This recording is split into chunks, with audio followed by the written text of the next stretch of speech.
I'm alone in the NICU when the memories hit me. The hum of machines keeping my son alive. The smell of antiseptic. My hands shaking as I text Caleb again. He's here. Liam. 2 pounds 15 ounces. Fighting already. No reply. 9 weeks pregnant when my husband walked out. And suddenly I'm back there, mid-aisle, 200 guests watching, surrounded by flowers that cost more than my first car. My body hitting the floor. Caleb, my groom, standing at the altar smiling. Not worried. Not moving. He laughed while I fell. Then another memory crashes in. 1 year later. The positive test in my hand. Joy flooding through me. Caleb saying, perfect timing. 3 weeks after that, a suitcase. Vague words about needing space. Me begging. Crying. Promising I'd do anything. Him saying, I can't do this anymore. The wedding was planned. The baby was planned. And yet, the monitor beeps. I'm back. Staring at my son through glass. Tubes keeping him breathing. I think everyone blames me. But Caleb was the one who left. I press my hand to the incubator. It's okay, Liam, I whisper. I'll stay. I'll always stay. My body knew at that altar. It fell because it saw what I couldn't. Falling wasn't weakness. It was prophecy. My name is Emma Johnson Watkins. I'm 32 years old. I live in Boston, or I did in the life I thought I was building. I'm a grant writer. I spent my days crafting stories about why organizations deserved funding, why their missions mattered, why someone should believe in them. I was good at making people believe. I just couldn't see that no one believed in me. The pregnancy wasn't a surprise. We'd been trying. Caleb even said he dreamed of being the dad of a boy, teaching him to tie a tie, to shake hands firm, to carry the Watkins name with pride. When the test turned positive, I cried with joy. He held me, kissed my forehead. Perfect timing, he said. For 3 weeks, I floated. I researched cribs, downloaded apps, imagined a nursery with soft light and lullabies. Then one Tuesday evening, he packed a suitcase. No warning. No fight. Just, I need space. I followed him to the door, voice breaking. Space? Caleb, I'm pregnant. We're having a baby. I know. Then why are you leaving? He wouldn't look at me. I can't do this anymore. This. Not the marriage.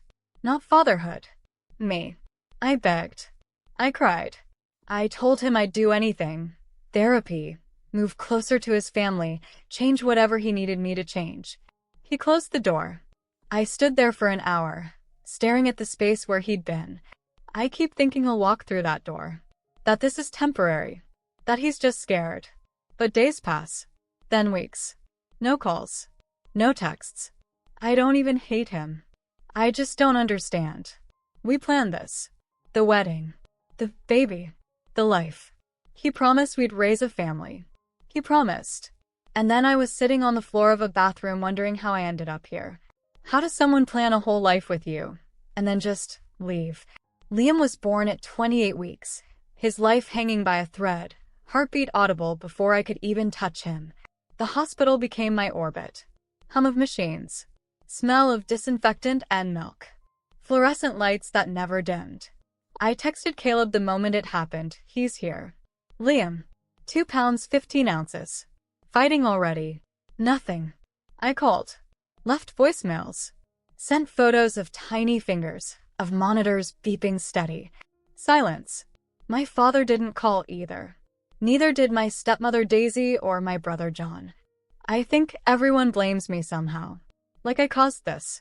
Like I'm the reason everything fell apart. I'm ashamed for them. But Caleb was the one who left. The NICU is another planet. Time moves differently here. Minutes stretch into hours. Hope lives in ounces and oxygen levels. I pump every 3 hours.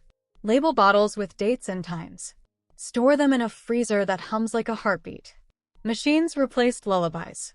I sit beside his incubator, pressing my palm to the warm plastic, whispering promises I'm terrified I can't keep. It's okay, Liam, I murmur. I'll stay. I'll always stay. A nurse, Miss Claudia, kind eyes, steady hands, touches my shoulder. You're doing great, Mama.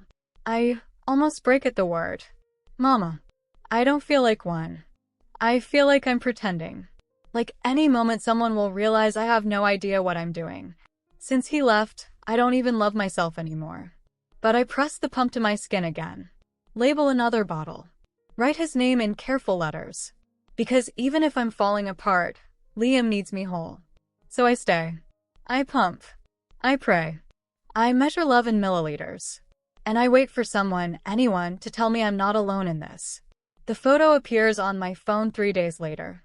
I'm in the pumping room, half asleep, scrolling through nothing, when it loads. Gala.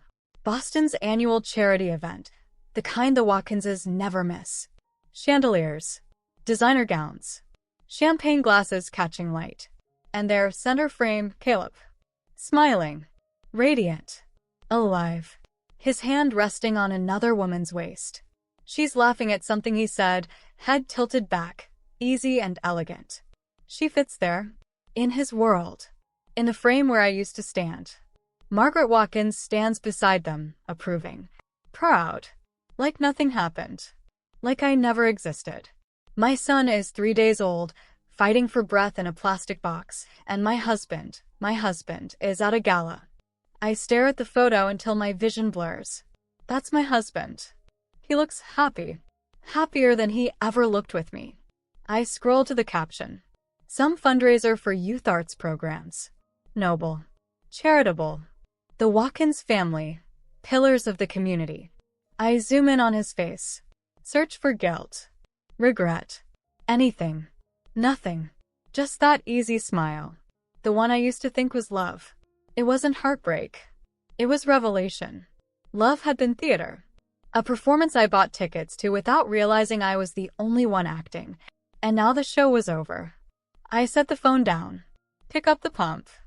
Press it to my skin. The machine hums. Liam's monitor beeps in the distance. And I realize I was never part of his world. I was just exiting the stage. The NICU becomes my world. Days blur into weeks. I learn the language of monitors and alarms. I memorize the nurses' shifts. I know which chairs are most comfortable for the long nights. Other mothers orbit the same small universe. We don't talk much at first. Just nods in the hallway. Tired smiles over coffee that tastes like cardboard. But slowly, we become something like sisters. Linda's twins were born at 26 weeks. Maya's daughter has a heart defect. Simone's son is on his 3rd surgery. We share silence more than words. But the silence says everything. I see you. I know. You're not alone. One night, Maya finds me crying in the pumping room. She doesn't ask why. Just sits beside me, hand on my shoulder. We all break a little before we build, she says quietly. I laugh through tears. Then I must be halfway built already. She squeezes my hand. More than halfway, honey. Look at you. Still here. Still fighting. Liam, you'll never know how hard I fought for you. Maybe that's good. Maybe you'll just feel it. Your father isn't here. I don't know how to explain that yet. But these women, Linda, Maya, Simone, they check on you when I can't. They celebrate every ounce you gain. Maybe family isn't who you're born to. Maybe it's who stays. Liam's monitors beep steady. I press my forehead to the incubator. We're going to be okay, I whisper. I don't know how yet. But we will. And for the first time in weeks, I almost believe it. Weeks later, my brother, John, calls. His voice is tight. Careful. Like he's trying not to explode. Emma, I need to ask you something. I'm in the NICU hallway, exhausted, running on 3 hours of sleep. Okay. Did you have a breakdown? After Liam was born. The question lands like a slap. What? That's what they're saying. The Watkinses. That you had some kind of postpartum psychosis. That Caleb left for his own safety. The hallway tilts. My mother died young. Emotional struggles that no one talked about, that everyone whispered around like a curse we inherited. I've always been careful. Aware. Terrified of becoming her ghost. And now they're using that fear against me. I laugh. It comes out broken. Of course they are. Easier to call me crazy than admit he walked away. Emma, did Dad believe them? Silence. That silence tells me everything. John, I didn't have a breakdown. I had a premature baby. Alone. While my husband partied with someone else. I know. His voice cracks. You don't sound crazy to me. That's because you're still listening. He's quiet for a moment. Then, I'm going to find out what they're saying. All of it. 3 days later, he calls back.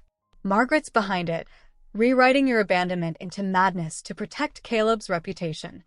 I closed my eyes. Of course she did.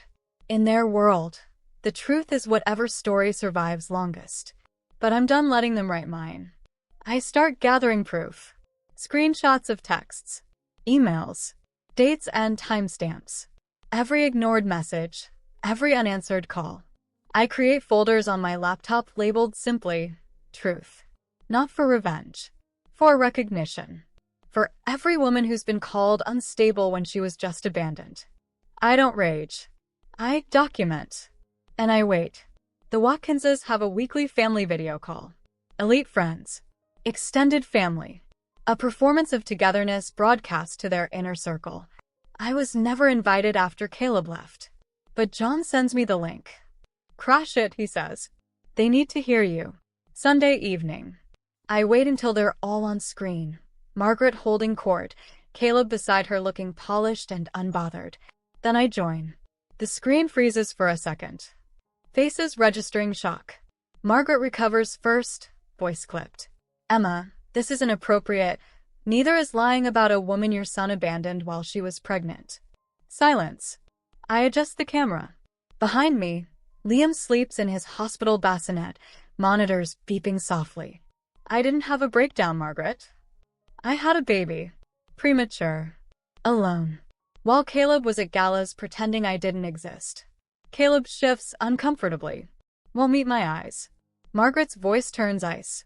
You're clearly unwell. I have texts. Emails. Timestamps. Every message I sent that he ignored. Every photo of Liam he never opened. I lean forward. You didn't protect this family, Margaret. You protected your image. There's a difference. Someone off-screen murmurs. I see faces shifting, some uncomfortable, some curious. Then another window appears. My father. He's been silent this whole time. Watching. Enough, Margaret, he says, voice steady. She's telling the truth. Something inside me cracks open. He believes me. Margaret sputters, but the damage is done. Others are nodding. Whispering. I look directly at the camera. This isn't the end. We'll see each other in court, to finalize the divorce, to show the truth, and because Liam deserves recognition and rights. I leave the call. My hands are shaking, but I'm not afraid anymore. I told the truth, and they heard it. The courthouse is marble and cold. Cameras line the steps. Reporters murmur into microphones. The Watkinses arrive in a procession. Designer suits, practiced composure. I arrive with Liam in a carrier against my chest. Just the two of us. Inside, the room feels vast. High ceilings. Wood-paneled walls. The kind of space designed to make you feel small. But I'm not small anymore. Judge Keisha Brown enters. Sharp eyes, no patience for games. She reads through the filings. Looks up at Caleb. Mr. Watkins, you abandoned your wife while she was pregnant. Is that correct? Your Honor, it's more complicated. Yes or no? Silence. Yes. She flips a page. And you demanded a paternity test? His lawyer interjects, but the judge raises a hand. Mr. Watkins. Answer. Yes. Her gaze could cut glass. The petitioner's former name, Emma Johnson, is hereby restored. Mr. Caleb Watkins, the court determines financial support and legal recognition, the bare minimum. She leans forward. You abandoned your wife while she was pregnant. You flaunted your affair across the city, then stood here demanding a paternity test. This case may carry your name, Mr. Watkins, but its weight is far greater. Her voice fills the room. It's not just personal, it's social. Because what men like you teach every boy watching is that cruelty can be rewritten as composure, and that walking away has no consequence. She pauses. In my court, it does. A public apology, written by you and approved by this court, will be read before the press, with your family standing behind you. The gavel drops. This session is adjourned. Outside, Caleb reads the prepared statement to a crowd of cameras. I stand in the back, Liam sleeping against my chest. I don't need to hear the words. I already won. Not in court. In knowing I told the truth, and the truth stood. By Liam's first birthday, the hospital beeps are replaced by laughter. Balloons tied to chairs. A cake shaped like a teddy bear sitting on the counter. John arrives first, carrying a gift bag twice his size. I may have gone overboard. Daisy follows with homemade mac and cheese, the kind she used to make when I was young. My father comes last, hesitant at the door. We haven't spoken much since the trial. The silence between us still heavy with all the months he didn't believe me. But he's here. Emma, he says quietly. I'm sorry I doubted you. I nod, it's a start. Linda, Maya, and Simone arrive together, the NICU mothers who became sisters. They bring food, presents, and the kind of love that doesn't need to be explained. We crowd into my living room. Liam sits on the floor, fascinated by wrapping paper, giggling at everything. He's healthy now. Strong. His laugh fills the room like sunlight. I crouch beside Liam, watching him discover the world with wide eyes and sticky fingers. My father sits nearby, quiet but present. Daisy hums in the kitchen. John tells a story that makes everyone laugh. The NICU mothers toast with sparkling cider to Liam, and to the mama who never gave up. I look around the room. This is family. The one I built. The one that stayed. Later that night, after everyone leaves, I sit with Liam in the quiet. He's asleep in my arms, breathing steady and strong. So different from those first terrifying weeks when every breath felt like a miracle. I think about the wedding, the fainting, how my body collapsed 3 feet from a man who would abandon me a year later. Everyone called it nerves, but my body knew. It knew before my heart did, before my mind could catch up. The fainting was never weakness. It was prophecy. My body fell because it saw what I couldn't, that I was walking toward a life built on image, not love. That the man smiling at the altar would one day pack a suitcase and leave me pregnant and alone. I fell so that one day I could rise. I think about Caleb sometimes. Not with anger anymore. Not even with sadness. Just with gratitude. Thank you for leaving. Thank you for showing me who you were before I wasted more years pretending. It hurt. It really hurt. But it saved me. Because in that hospital room, pumping milk at 3 a.m., texting into silence, I learned something the Watkinses will never understand. You don't need someone to stay to prove you're worth staying for. You just need to stay for yourself. I look down at Liam. He's the best part of my life. And I can teach him to be a good man better than his father never was. I can teach him that love isn't performance. That family is an obligation. That staying matters more than arriving. That sometimes the people who leave give you the greatest gift, the chance to rebuild yourself into someone you actually recognize. The woman who fainted at the altar is gone. The woman begging at a closing door is gone. The woman pumping milk alone in a cold hospital is gone. I'm still here. Still standing. Not because someone caught me. Because I learned to catch myself. And that, I realize, was the point all along. Did you enjoy the story? If so, hit like, comment your thoughts, and subscribe. Thanks for watching Revenge with Keisha. See you next time.